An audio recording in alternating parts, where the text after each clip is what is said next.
Everyone, good evening. আজকে বিকাল থেকেই একদম বিকাল বলতে ওই সন্ধ্যা থেকেই ভিডিওটা স্টার্ট করলাম। এখন ঘড়ির কাঁটাতে মোটামুটি ওই 6টা বাজে। আর বেশ কিছুদিন ধরে ভাবছি এই টেবিলটা গুছাবো, বাট গুছানোর আর টাইম হচ্ছে না। তাই ভাবলাম চলো ফেলে রাখলে সেই ফেলাই থাকবে, আজকে আমি গুছিয়ে ফেলবই। তাই লেগে পড়েছি। আর এই যে বইগুলো দেখছো, এগুলো আমার মেয়ের আর আমার হাজব্যান্ডের। তো আমি বলেছিলাম এই বইগুলো অন্য জায়গায় সরিয়ে রাখি, কিন্তু ও সরিয়ে রাখতে দেবে না।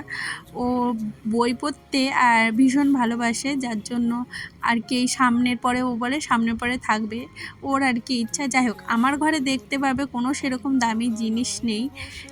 সত্যি কথা বলতে কি এখনও কিছু রেডি করতে পারিনি, সবটাই জানো তো আর্থিক প্রবলেম থাকলে যেটা হয়। আর এই যে রান্নাঘরটা দেখছো, এটা বেশ কয় বছর আগে বানিয়েছি, এখনও কমপ্লিট করতে পারছি না। তবে জানি না কবে কি কমপ্লিট করতে পারবো। যাই হোক, মধ্যবিত্ত সংসারে না কিছু করতে গেলে যে কি কষ্ট, যারা মানে সব কিছু করে তৈরি করে তারাই জানে। যাই হোক, আজকে জানো তো ছোটোবেলা থেকেই ভীষণ কষ্টে মানুষ। কষ্টে বলতে একটা সময় ছিল মাটির ঘর, যেখান থেকে বৃষ্টি এলেই ড্রেন কেটে দিতে হতো। তো সেইখান থেকে এতটা এসছি, মনে হয় অনেক সৌভাগ্য করেছি যার জন্য এখানে এসছি। না হলে সৌভাগ্য না করলে তো আসা যায় না। যাই হোক, আজকে আমার মেজো মেয়ে এসছে আমাদের বাড়িতে। তো ও বলল কাকিমা একটু কি যেন বলে, আমার নামটা বেশ মনে পড়ছে না, পিঠাই পরোটা। যাই হোক, মনে পড়েছে এখন, পিঠাই পরোটা করো, আমি বলে দেবো। আর ওর যেহেতু হাজব্যান্ডের ফাস্টফুডের দোকান, ও না অনেক কিছু রান্না করতে পারে। ও যখনই আমাদের বাড়িতে আসে আমি ওর কাছ থেকে কোনো না কোনো রেসিপি জেনেই নিই।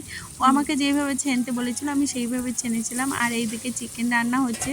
চিকেনটা আমার হাজব্যান্ডই রান্না করছে, কেননা আমাদের বাড়ি চিকেন হলে ওই রান্না করে।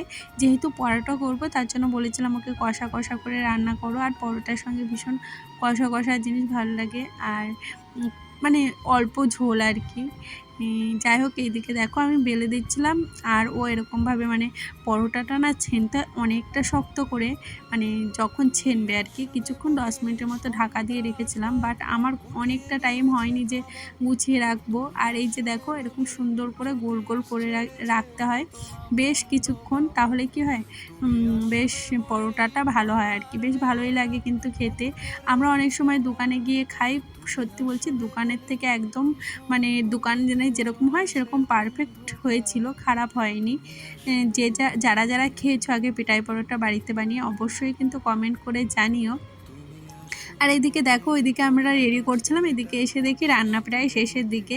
আমি একটু ভেবেছিলাম কাজু বাদাম আর টক দই দিয়েছিলাম পেস্টের ভেতরে, আমি শেয়ার করতে আর ভুলে গেছি, তাড়াহুড়োই ছিলাম আর কি।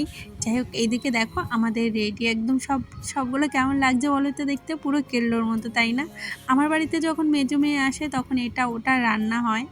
আর এই সমস্ত কাজ করেও কি করব, আমি আর একটা বিজনেস চালাই, যার জন্য আমার আজকে একটু বেশি রাত হয়ে গেছিলো। আজকে দোকানে লোক এসেছিলো।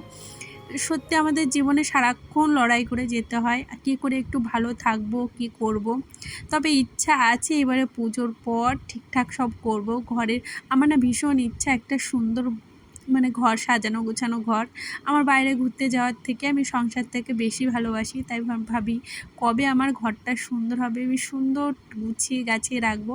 এখন নেই বলে যে অসুন্দর গুছিয়ে রাখি তা নয়, মানে অল্প জিনিস থাকলেও তার ভেতর থেকেই আমি গুছিয়ে রাখার চেষ্টা করি।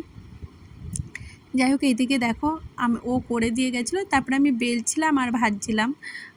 কি বলো তো, যেহেতু একটা ছোট বাচ্চা আছে আর ও তো একটু বিরক্ত করে, যার জন্য এই যে পিঠাই পরোটা করার পর 2 হাত দিয়ে করতে, আমার হাতে ক্যামেরা বলে আমি এইভাবে তোমাদের দেখাচ্ছি, কারণ না এখানে আমার ছোট স্ট্যান্ড নেই যে সেটাকে লাগাবো। তাই আছে যেমন পরিস্থিতি সেরকমই কাজ চালাতে হয়, আমি সেরকমই আর কি এক হাত দিয়ে দেখিয়ে দিলাম। আর বেশ ভাজ পড়ছিল জানো তো।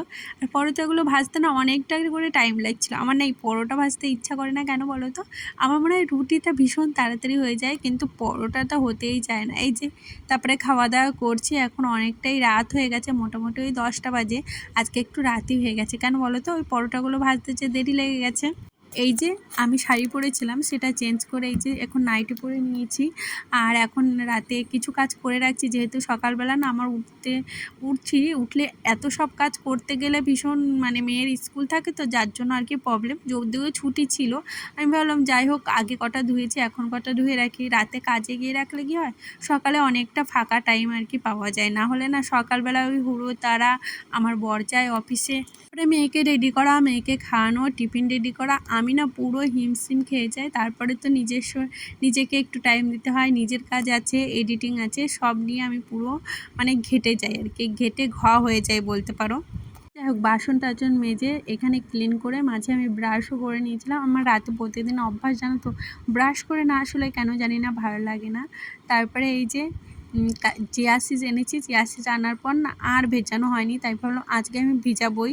আর এটা আমার জন্য আনিনি, এটা এনেছি হলো আমার হাজব্যান্ডের জন্য। আমি এটা খাবো না, মানে আমার খাওয়ার ইচ্ছা নেই। তারপরে এই যে ঘরে গিয়ে একটু শুতে যাব, আর একটু তো স্কিন কেয়ার করতে হয়, প্রতিদিন করি না, যেদিন ইচ্ছা হয় করি।